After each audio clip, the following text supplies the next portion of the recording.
Halo semuanya, di video kali ini gue akan share gimana caranya gue bisa hasilin uang 1 miliar di umur 20 tahun. Kalau misal kalian cek di video gue sebelumnya, kalian bisa lihat ya. Di sana gue share gimana caranya bisa dapetin uang 100 juta di umur 19 tahun. Nah di sini gue akan bongkar rahasianya. Gimana caranya gue bisa dapetin uang segitu banyaknya guys ya.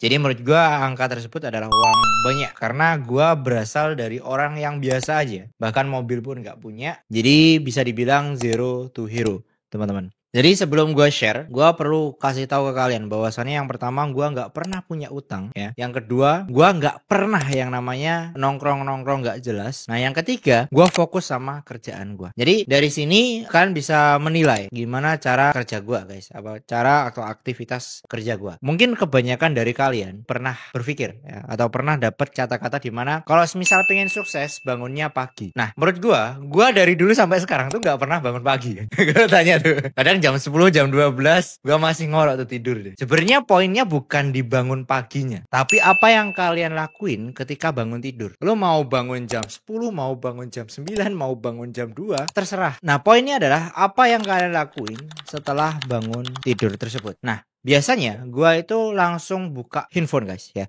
Buka handphone, lihat kerjaan dan lain sebagainya gimana. Kalau sekiranya oke, gua lanjut buat mandi dan lain sebagainya. Jadi kata-kata tersebut sebenarnya kalau misalkan seorang pengusaha, seorang pebisnis atau mungkin seorang trader kayak gua, itu nggak ngaruh bro. Mau bangun pagi, mau bangun malam, bangun sore itu nggak ngaruh. Jadi sebenarnya di apa yang kalian lakuin. Jadi efisiensi kerjanya di sini poinnya adalah di efisiensi kerjanya teman-teman. Jadi yang gua bahas di sini adalah tentang full totally dari trading forex ya, bukan dari dimana gue dari usaha atau apa tapi gue totally dari trading forex teman-teman yang gue bahas di sini. Walaupun kalian tahu ya di sisi lain gue juga ada bisnis, gue juga ada kerjaan yang lain, but mungkin video ini cocok kalau misal gue bahasnya lewat trading forex. Jadi kalau misal kalian ya untuk menuju angka 1 miliar itu butuh yang namanya progress. Nah di sini ada gue coba jelasin beberapa poin penting sebelum kalian mau capai atau buat goals ke 1 miliar. Yang pertama, kalian jangan buat yang namanya tabel-tabel goblok yang bertebaran di luar sana. Mungkin kalian tahu tuh ya kan, ada D1, D2, D3, D4 sampai D90 ya. Dari modal 140.000 di hari 90-nya atau di hari 30-nya jadi 1 miliar. Itu adalah tabel paling goblok yang pernah gue lihat teman-teman. Karena kenapa? Tabel yang ada di sana itu adalah tabel sekilas teman-teman. Nggak ada kalau misal katakanlah nih SL katakanlah loss, nih nanti evaluasinya gimana tuh nggak kelihatan di situ. Jadi D1 profit 10% per hari. Per hari itu kalau misal di kompon memang bener. Selama 30 hari itu dapat di angka 1,5 miliar. Memang bener kalau misal di kompon. Tapi yang perlu kalian perhatikan yang orang nggak tahu di otak di baliknya, ada yang namanya losing trade. Ada yang dimana kita kehilangan uang di hari tertentu teman-teman. Jadi dengan kalian melihat tabel yang seperti itu membuat dimana kalian itu enggan ya, karena itu mengabaikan yang namanya resiko. Jadi itu sampai kapanpun nggak pernah kecapai tabel yang seperti itu. Gua jamin. Kemarin tuh aku lihat ya, ada trader dia nyoba buat ngikutin tabel tersebut, ya memang bener dia jalan sampai hari ke 18. Ketika hari ke 19 dia tumbang tuh akun atau margin call teman-teman. Jadi nggak segampang itu. Kalaupun kalian berhasil untuk mencapai hal yang seperti itu rasionya 1:1000 guys. Kalian lakuin di bulan selanjutnya nggak bakalan bisa, atau mungkin 1 tahun ke depan juga nggak bakal bisa ya. Jadi kalian hindari tabel-tabel yang seperti itu.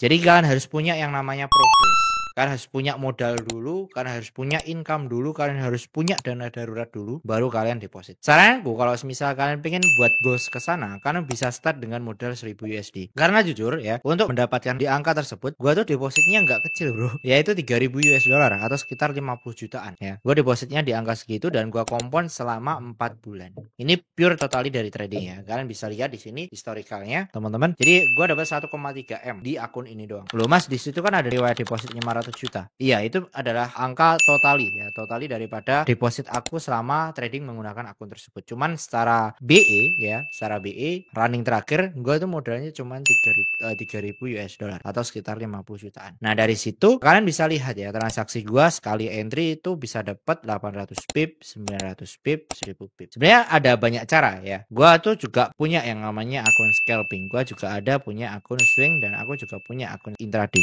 Cuman efektifnya yang yang gua pakai adalah akun scalping. Nah, gua akan coba jabarin ya plus minusnya antara scalping dan swing. Nah, kalau misal kalian menggunakan akun scalping untuk mencapai angka 1 miliar itu, kan butuh waktu lebih ya, kan butuh jam terbang lebih untuk mendapatkan angka segitu. Karena psikologinya nggak gampang. Karena kalian tahu sendiri bahwasanya trading adalah game psikologi. Kalau semisal kalian psikologinya gampang kena, ya itu nggak cocok kalau semisal kalian adalah seorang scalper. Nah, mungkin kalian bisa coba di swing tradernya. Aku tuh ada 3 setup ya. 3 setup. Yang pertama adalah buy position. Nah, yang kedua adalah sell position. Yang ketiga adalah buy position. Dan itu rata-rata profit yang gue dapetin itu di angka 1000 pips lebih. Cuman terakhir aja 800 pips. Gua mau coba TP di angka 1000 cuman nggak sampai, teman-teman. Nah, dari situ kalian bisa lihat bahwasanya memang untuk mendapatkan angka yang besar kita harus coba swing. Tapi yang perlu kalian perhatikan ya, modal yang kita butuhkan juga besar. Karena untuk resiko dalam pips ya, ketika kalian swing itu pasti juga besar.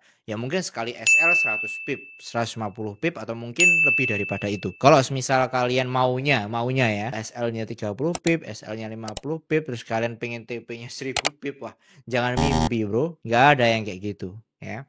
Jadi SL yang gua taruh itu adalah 100 pip guys ya, di setup gua yang swing. Jadi ketika gua entry gua siap nih ya kan, kehilangan uang mungkin at least katakanlah 20% dari modal gua, karena memang di situ buat akun swing ya. Kalau misal katakanlah damn sekali SL 20% hilangnya gitu. Jadi ada plus minusnya. Lo bisa nggak mentoleransi ketika kalian sekali SL mungkin 150 atau mungkin 100 pip. Itu yang pertama. Nah, yang kedua, kalau misal kalian nggak siap untuk kehilangan uang tersebut atau nggak rela stop lossnya segitu gedenya, ya mungkin kalian bisa pakai di scalping. Karena scalping tuh risk to reward rasionya rata-rata di angka 1/2, 1/3. Kalau katakanlah SL kalian itu di angka 30 pip, ya TP-nya maksimal di 100 pip, teman-teman. Jadi itu adalah permainan angka. Kalian tuh nggak bisa ya menata bahwasanya mau SL-nya 30 pip tapi TP-nya 3000, TP-nya 1000, TP-nya 2000. Nggak usah mimpi. Karena semakin besar risk to reward rasio yang kalian pakai, itu win rate kalian itu semakin kecil. Nah, pertanyaannya adalah lo siap gak SL berkali-kali atau mungkin 13 kali beruntun, 10 kali beruntun, lo siap gak mengalami hal yang sama? Kalau misalkan gak siap, kalian pengennya itu win rate-nya ya aku cuman gak apa-apa win rate 70% atau mungkin 60%,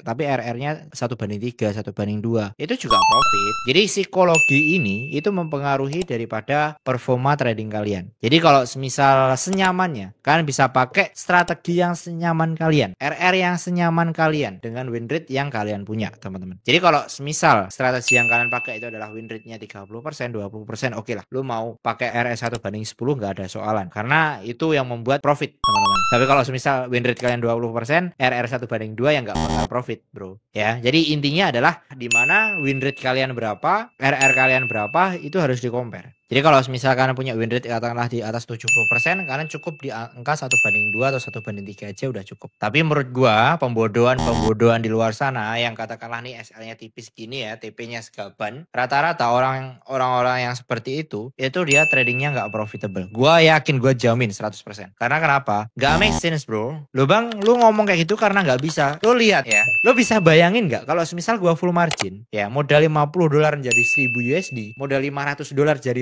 5000 USD. Itu RR-nya berapa? Itu RR-nya 1/10, 1/20 ya. Lo bisa bayangin nggak? Apakah gua nggak bisa? Bisa. Tapi di sini kita bicara soal realitanya aja. Kita ngomongin realistis, teman-teman. Karena kenapa? Gua tahu banyak dari kalian yang modalnya kecil. Nah, jadi intinya apa? Intinya kalau misal kalian punya modal kecil at least di bawah 1000 USD, lo mungkin bisa scalping dulu. Ketika kalian punya modal yang lebih gede, at least ya mungkin 5000 USD, 3000 USD, lo bisa nyoba buat swing. Jadi kan harus tahu nih energi yang kalian punya atau power yang kalian punya. Jadi kita punya arahan di sini. Jadi jangan maksain untuk swing kalau semisal modal lo kecil, dan kalau semisal modal lo gede, apakah nggak boleh scalping? Boleh. Tapi kalau semisal mau swing disarankan dengan modal yang besar. Jadi intinya seperti itu. Karena yang gua lakuin ini memang seperti itu, guys. Jadi apa yang keluar dari mulut gua itu adalah experience. Apa yang gua lakuin. Jadi di sini kalian belajar sama praktisi, bukan cuma ngemeng doang ya. Ngemeng nanti breakout di sini nggak ada, bro. Nggak ada ini SSL gini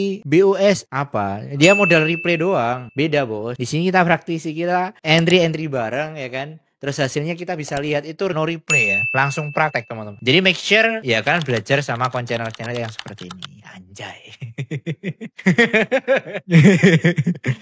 Canda ya, tapi memang tujuannya memang seperti itu. Tujuan gua, lo bisa lihat ya. Gua mana ada ya buat yang namanya membership di YouTube tuh nggak ada, bro. Gua nol ya. Bahkan kemarin pun ya monetisasi gua atau ads gua itu gua matiin, bro, di YouTube. Lu tanya tuh sama editor gua. Jadi channel YouTube ini gua matiin untuk AdSense-nya. Tapi berhubung algoritma YouTube dia nggak mau ya nge-push channel-channel yang nggak dimonetisasi, ya akhirnya mau nggak mau kita harus aktifin, teman-teman. Jadi kan harus tahu ya mana orang yang benar-benar bisa ngajarin, orang yang benar-benar tulus ngajarin itu seperti apa. Karena yang gua bilang, yang gua omong di sini bukan strategi doang. Karena kalau misal ngomongin strategi di luar sana tuh banyak, bro. Lu lihat kemarin itu ada orang ya kan yang tiap kontennya dia bahas strategi baru ya kan, strategi A B C D E, tapi ujung-ujungnya scam ya kan. Dia trabar di Bali nih ya pakai akun demo ternyata, atau akun funded. Lu bisa bayangin lo trabar pakai akun demo mentor lu. Lucu gitu loh. Jadi mending kayak gini, kita portofolio ada. Kalian bisa cek di website kita, teman-teman, di Diginvest. Kita terbuka ya. Di sana transparan untuk portofolionya. Itu yang pertama. Yang kedua kita juga update ya tentang profit kita berapa, terus strateginya seperti apa, cara dapatnya seperti apa. Jadi kalian tuh punya pandangan sendiri. Jadi seperti itu. Ya mungkin gitu aja yang bisa gue sampaikan ya. Thank you a lot guys. Yang kalau misal mau gabung dalam komunitas gue, kalian bisa klik link yang ada di deskripsi video ini. Linknya udah aku taruh di sana.